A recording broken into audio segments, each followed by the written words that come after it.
Do you feel intimidated by having a course idea, but then you go out there and there are so many? Or you're not sure if your idea is good enough and whether it would have anyone actually wanting to take your course? Now, I was thinking we could actually go and do a little bit of validation and search on a course idea and see what we can find and do a little bit of analyzing on what's out there, how should you look at it, how critical should you be, and then simply what can be done then to move forward with this information. So uh, when you're deciding your course idea, or you've actually jotted, let's say you have like 5 ideas down, but you're not sure if it's going to have an audience or not. If you already have people that you work with within that topic, you will definitely know that those will be interested. There will be people similar to those students or clients that you have that are interested in taking that course. But if you have, let's say, you've done something by yourself, you learned to do something on your own, you're not sure if someone would be interested in the same thing as you. If you've been working in a wood shop doing something very particular, you've learned a skill, but you're not sure if anyone else would be interested. You want to look into that and find similar type of courses or just see if there are any. Doesn't mean that if there are only few or none, it could be a very hidden market that could blow up at some point. Might not mean that it'll do that immediately, but it could. Also, if there are plenty of other courses, that means there is demand for them. Uh, but it could be that you have to do a little bit of fighting. So you want to go somewhere in the middle, but remember, with a lot of the buts, that you're unique. The way you're teaching will be different and will resonate with the people that are really looking to your type of content. So there will be people who will resonate with you, who are looking into exactly that course, want to learn that skill or know that information and use it in their own business, in their own works and their studies. So there will be someone who will resonate with you and will find the way you're teaching much more comfortable than someone else's. Sorry about that. So you can go to Google, very simple, search in your course idea. You can go to Udemy, you can go to Skillshare, you go to Facebook. Um, you can even look into this in like TikTok and Instagram, just because people might be promoting their courses and they might be having them in Kajabi or MemberVault or any of the other dozens of different platforms there are. But you might be able to find their ad and then look into what kind of content they're offering, how people are commenting into those that content. So I'm not going to show you social media because I haven't prepared my social media in a way that I could actually show it to you. But I'm going to show you Udemy, I'm going to show you Google, and I'm going to show you Skillshare. So let me just get that out there for you. Okay, so right now we are in Udemy. And we can go in and let's say what could be something that we wanted to teach. It could be video editing. So now we can see we get different types of wording. We're video editing, editing video, video editing software, learn video editing Camtasia, all of these different ones. So, and even we have mobile using Premiere, which is Adobe's product for marketing. So there are even different niches you can get video editing for videographers. So doesn't mean that it has to be very general. It can be for very specific users, mobile users. It can be for anyone creating social media content, creating ads for specific marketing types, creating a particular type of ads. For example, if you're filming moving objects like dogs, there's so many different ways you can approach that different video editing. So let's just go with the first one and see what we get at the top. So of course we get at the top with Premiere Pro editing, and we get this for beginners, tutorial. Now immediately what I'm gonna go is how many people are learning it, how many stars, how many hours, how many lectures, and what it stands for. So this is for beginners. And now we have to think, okay, so what is our course stand? Is it something that is for beginners, or is it more of for certain type of technique that you want to specify this course? It could be that you have to be already somewhat a user of that. You might know already how to use Premiere Pro, but it's a specific type of piece in there that you're teaching. And we'll look forward. We have similar type of, you can see the different types. Let's jump ahead. We got some more beginner video editing. Now we can see the complete difference is that there is 27,000, 6,000, 4,000, 3,000, 2,000, 2,000. Now we got intermediate. We got a little bit less users now. So maybe more advanced has a little bit less take than having sort of premier basic beginner level. So you want to note that down, that okay, maybe there's a little bit less interest. This is still quite good. 700, 500, 600, 700.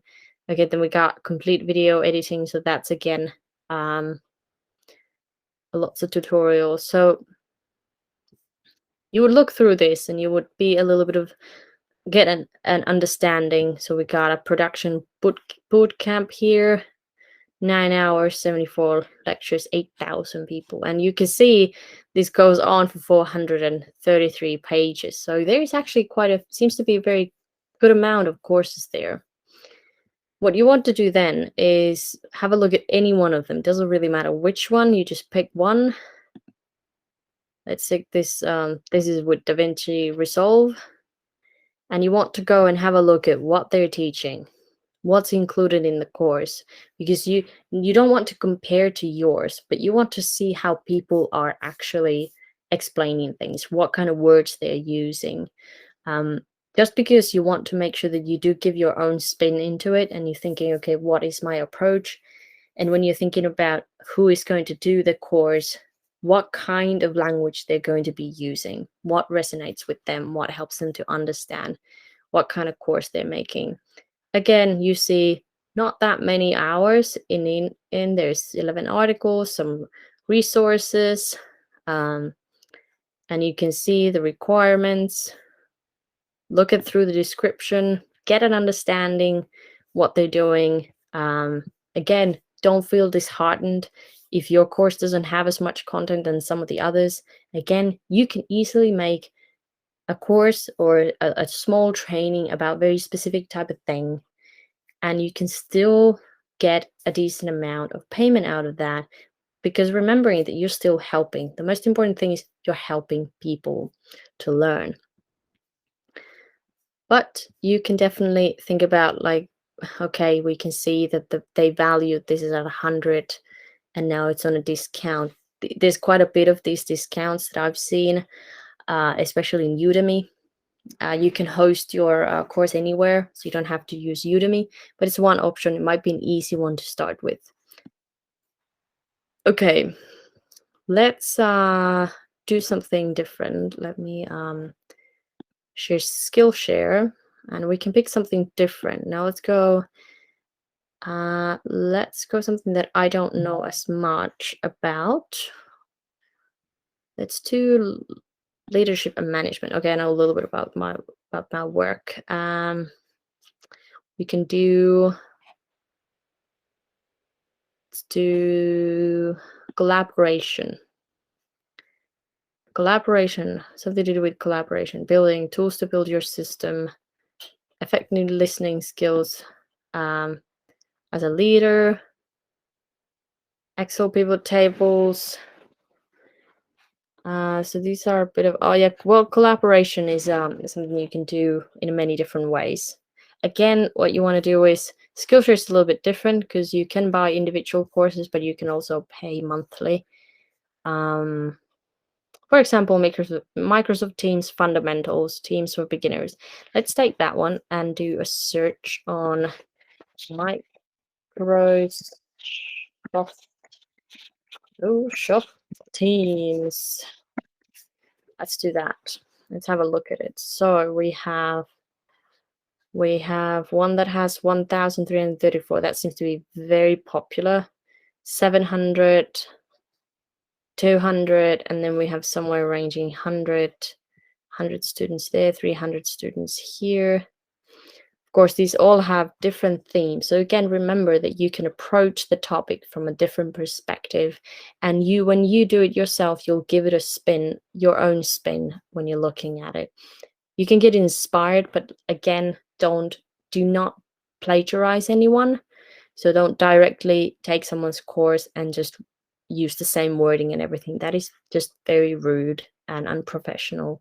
So if you go through these and you feel like, okay, some of these are doing really well and you want to put it into your own, go through it, take a blank piece of paper and then rewrite it.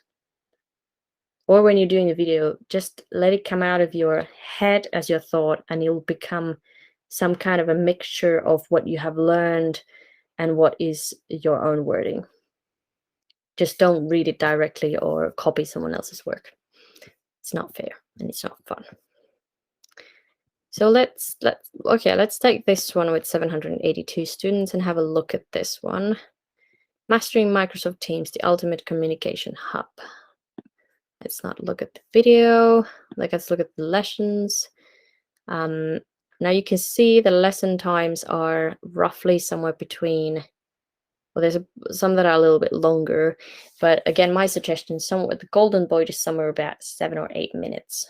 It's quite, there's a nice tune in that, but I would say anywhere between 5 and 15 is okay, because there might be some information that is just easier to explain in a little bit of over 10 minutes, not leaving something important out. But then again, you want to make sure that you do it sharp so that you say exactly what is important, and not too much fluff in between.